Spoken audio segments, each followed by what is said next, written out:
আমার ছেলে মানিক মিয়া শাহরিক চৌধুরী বাংলাদেশ জাতীয়তাবাদী দলের জন্য শহীদ হয়েছেন এবং জীবন দিয়েছেন। এবং আমার বক্তব্য, আমার এই ছেলের হত্যার সাথে মুন্সিগঞ্জ মীরকাদিম পৌরসভার আওয়ামী লীগের সভাপতি শহীদুল ইসলাম শাহীন এই হত্যার সাথে জড়িত। আমি দুর্বল লোক, আমি অসহায়, আমি আমার স্ত্রীকে হারাইছি, আমি আমার বড় ছেলেকে হারাইয়া আমি এখন অসহায় হইয়া পড়ছি। তারেক জিয়ার কাছে আমার এই দরখাস্ত এবং এই আবেদন, যাতে আমার এই ছেলের হত্যার বিচারটা যাতে আমি পাই এবং তারেক জিয়া যাতে অসহায় পিতার সাথে আমাকে খুঁজিয়া আমার সাথে যোগাযোগ করেন, এটা তারেক জিয়ার কাছে আমার আবদার। এবং আপনাদের কাছে আরেকটি দরখাস্ত, যেন এই শহীদুল ইসলাম শাহীনকে কোনোভাবেই তাকে পাকড়াও করা যায় নাই।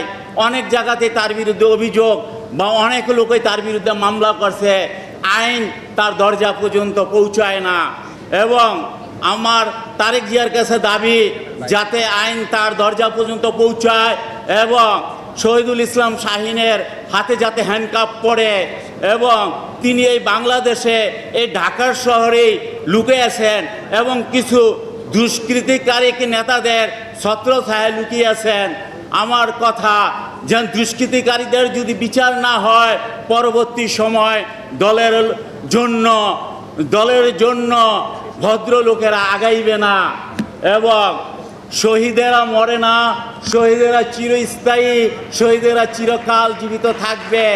এবং তারেক জিয়ার কাছে আমার এই আবদার, যেন আমার ছেলে মানিক মিয়া শাহরিক নয়, সারা বাংলাদেশে যত আহত এবং নিহত হয়েছে তাদের বিনিময়ে ফেরাউনি স্বৈরাচার হাসিনা সরকার এই বাংলাদেশ থেকে পায়ে স্যান্ডেল ফালাই দিয়ে তিনি ইন্ডিয়ায় পালাই গেছেন।